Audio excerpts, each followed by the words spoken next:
Welcome to a new What I Eat in a Day. I took some breaks from oatmeal, but lately I've been craving it again, so this morning that's what I decided to make. For the liquid, I did half water and half pea milk. I also added some flax seeds for omega-3, and adding a pinch of salt is essential, I feel like, and I also like to add cardamom and ground cloves.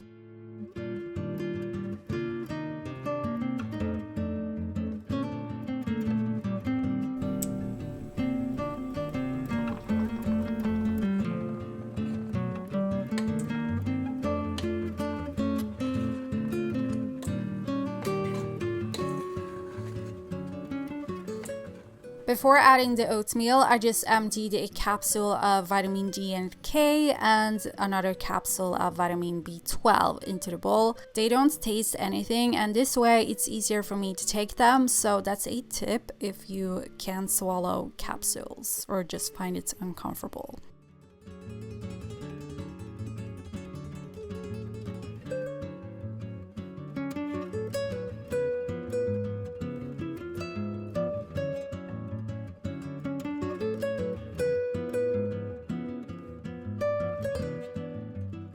Then I sprinkled on cinnamon, which I also feel is essential on oatmeal.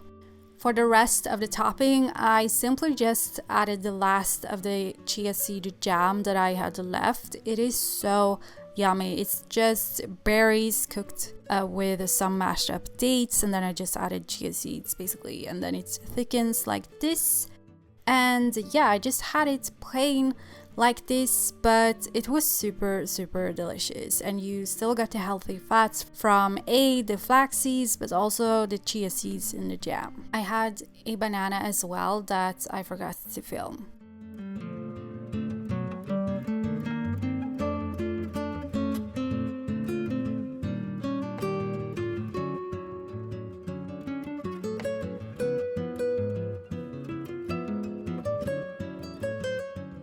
I also made a matcha latte and decided to add some collagen to the pea milk.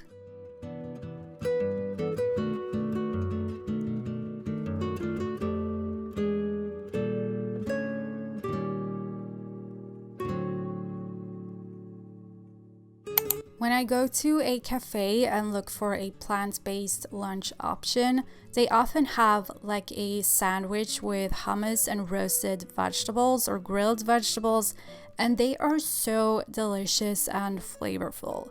This recipe from my ebook is a take on that, but instead of hummus, we have this extremely flavorful and delicious sun-dried tomato pesto. It is also nut-free. As always, you can find the link to my ebook in the description. Anyway, I made it the night before and just had the leftovers for lunch, and I spread the pesto on top of 2 pieces of toasted whole wheat bread. It's more like a pesto spread than an actual pesto, by the way, I know, because it's pretty thick, but it works when you want to spread it on bread. In the ebook, I used cannellini beans, but I felt like adding lentils today for the protein. I think I actually said to mash them before adding them, but I didn't actually read the recipe while making this, so I just mashed them on top of the sandwich and they kind of fell off, but yeah. And because of the colors and everything, it looks nicer with the beans, but it's the taste that matters anyway. Then I just added roasted zucchini and bell pepper on top, and I know I said it so many times now, but it was delicious. You can obviously stack them and eat it as a one sandwich, but I wanted to have an open-faced sandwich today.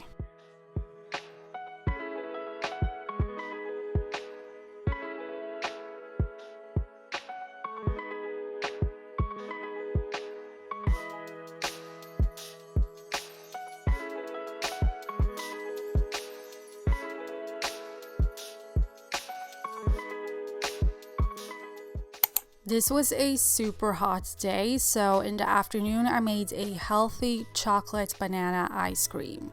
The recipe is on my Instagram, so I will link it below. I tweaked it slightly though. I always take out the frozen bananas just a little bit in advance to make them easier to blend. Then I added cocoa powder and tahini, and then some collagen instead of protein powder because I only had half a serving of collagen in the morning anyway, so I took the rest now. But yeah, you can use protein powder. And I also felt like adding some more flax seeds, and then I just added some pea milk to make it easier to blend. I also added a pinch of sea salt because sea salt and chocolate is just such a good combo. By the way, in terms of salt, it's mostly the salt people consume from restaurant food and ultra processed foods that are a health risk. Not so much the salt you add to your own cooking because you tend to add much less. And salt is good for you in moderate amounts. Anyway, cacao nibs are absolutely delicious on an ice cream like this because of the crunch, but also for that extra chocolate flavor. I'm a chocolate addict, so yeah. But you should definitely make this before the summer ends because it's so good.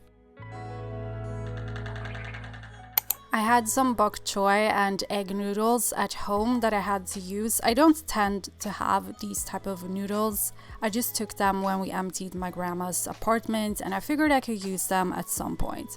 And they expired in August, so yeah, I really needed to use them. But I like to always have stir-fry vegetables in my freezer, so I am always able to make something quick and easy. So I added them to a pan with avocado oil.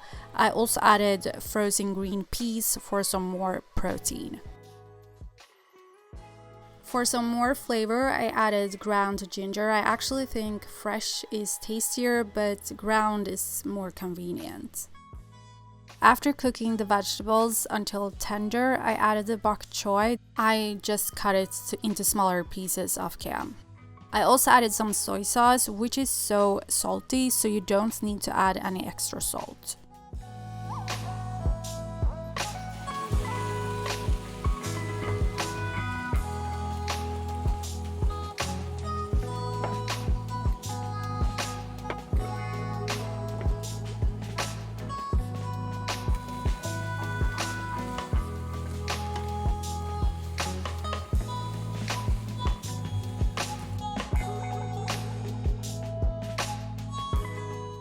I didn't know how much egg noodles expand because I only ever think I might have had them as a kid at school or something. I never cooked them. So I kind of wish I had made this dish with the veggies more saucy somehow, but it was still super good and fresh. And in the summer I actually don't crave as much, sauces and stuff like that. I kind of mainly just want lots of veggies.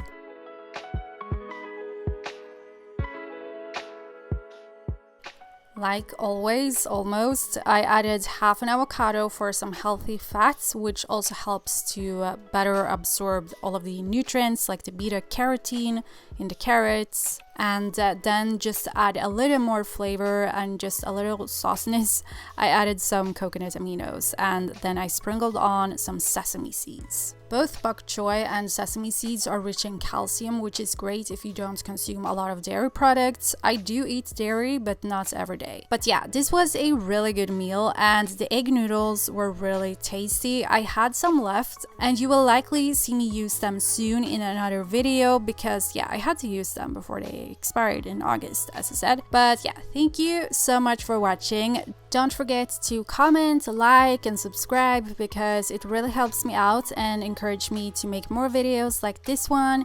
And yeah, because I work really hard on my videos, even though the editing kind of sucks. I'm not very good at editing, but when I edit, it gets really hot, and now I'm super sweaty. So yeah, thank you. Bye.